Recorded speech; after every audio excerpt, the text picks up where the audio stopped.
కొండపై లడ్డు వివాదానికి సంబంధించి సిట్ విచారణ జరుగుతున్న తరుణంలోనే అఖిలాండ కోటి బ్రహ్మాండ నాయకుని బ్రహ్మోత్సవాలు మొదలయ్యాయి. ఈ సందర్భంగా 4వ ముఖ్యమంత్రిగా బాధ్యతలు చేపట్టిన చంద్రబాబు నాయుడు అరుదైన ఘనత సాధించారు. బ్రహ్మోత్సవాల్లో అత్యధిక సార్లు శ్రీవారికి పట్టు వస్త్రాలు సమర్పించిన ముఖ్యమంత్రిగా తన రికార్డును తానే తిరగరాసుకున్నారు.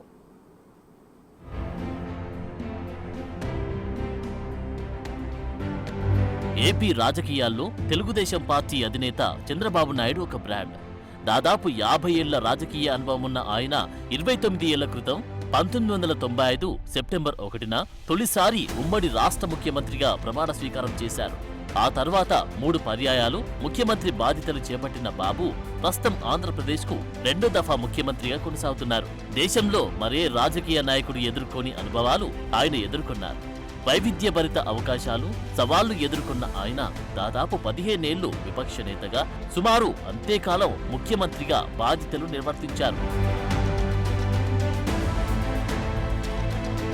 ముఖ్యమంత్రిగా 15వ సంవత్సరంలో కొనసాగుతున్న చంద్రబాబు అరుదైన ఘనత సొంతం చేసుకున్నారు. తిరుమల బ్రహ్మోత్సవాల సందర్భంగా శ్రీవారికి 14వ సారి పట్టు వస్త్రాలు సతీ సమేతంగా సమర్పించుకున్న ఘనత ఆయనకి దక్కింది. తిరుమల శ్రీవారి సాలికట్ల బ్రహ్మోత్సవాలు ఘనంగా ప్రారంభమయ్యాయి.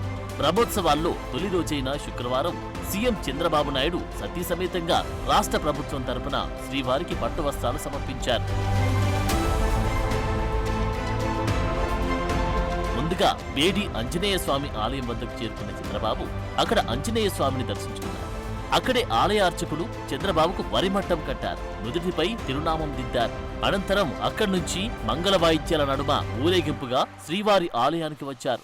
అక్కడ టీటీడీ ఈవో శ్యామలరావు, అదనపు ఈవో వెంకయ్య చౌదరి చంద్రబాబుకు స్వాగతం పలికారు. అనంతరం ముఖ్యమంత్రి ధ్వజస్తంభానికి నమస్కరించుకుని శ్రీవారిని దర్శించుకున్నారు. ఆ తర్వాత వకులామాత, విమాన వెంకటేశ్వర స్వామి, భాష్యకారుల సన్నిధి, యోగా నరసింహస్వామి వారిని దర్శించుకున్నారు. అనంతరం రంగనాయకుల మండపంలో వేద మంత్రోచ్చరణలతో చంద్రబాబును వేద పండితులు ఆశీర్వదించారు. ఆ తర్వాత శ్రీవారి తీర్థ ప్రసాదాలు అందజేశారు. మరోవైపు తిరుమల శ్రీవారికి అత్యధిక సార్లు పట్టు వస్త్రాలు సమర్పించిన సీఎంగా చంద్రబాబు నాయుడు రికార్డు సృష్టించారు. బ్రహ్మాండ నాయకుడి బ్రహ్మోత్సవాలకు ప్రభుత్వం తరపున అతి ఎక్కువ సార్లు పట్టు వస్త్రాలు సమర్పించే అవకాశం తనకు దక్కడం అదృష్టమని చంద్రబాబు ఈ సందర్భంగా వ్యాఖ్యానించారు. ఒక పవిత్రమైన భావంతో ఇక్కడికి వచ్చే భక్తులే కాకుండా ప్రపంచం కూడా వాచ్ చేసే పరిస్థితిలో ఉన్నారు. కలియుగ దేవుడు మనందరికి కూడా ఈ సమాజాన్ని అన్ని విధాలా ఆదుకునే దైవం. నేను ఇప్పుడే కాకుండా నాకు ఒక అదృష్టం, అనేక సార్లు అందరికంటే ఎక్కువ సార్లు బ్రహ్మోత్సవానికి వచ్చి దేవునికి ప్రభుత్వ తరపున లాంఛనాలు సమర్పించే అవకాశం వచ్చింది. దీనికి నేను గర్వపడుతూ ఈ పవిత్రమైన రోజున మీ అందరికీ విజ్ఞప్తి చేస్తున్నా. ఈ 9 రోజుల్లో ఒక 15 లక్షల మంది భక్తులు ఇక్కడికి వస్తారు. ఈ 15 లక్షల మందికి ఎలాంటి ఇబ్బంది లేకుండా టీటీడీ మేనేజ్మెంట్ అయితే అన్ని కార్యక్రమాలు చేపడుతున్నారు.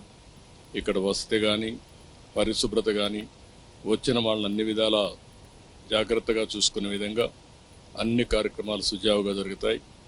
దేవుని దయ వల్ల ఇక్కడ అందరం కూడా మనం ఒక సేవకుల మారిగా పనిచేసి ఈ భక్తిని ప్రతిబింబించే విధంగా ఇక్కడ గోవింద గోవింద నామస్మరణం తప్ప ఇంకోటి ఏమీ ఉండకుండా మనం చూసుకోవాల్సిన బాధ్యత మనందరిపైన ఉంది.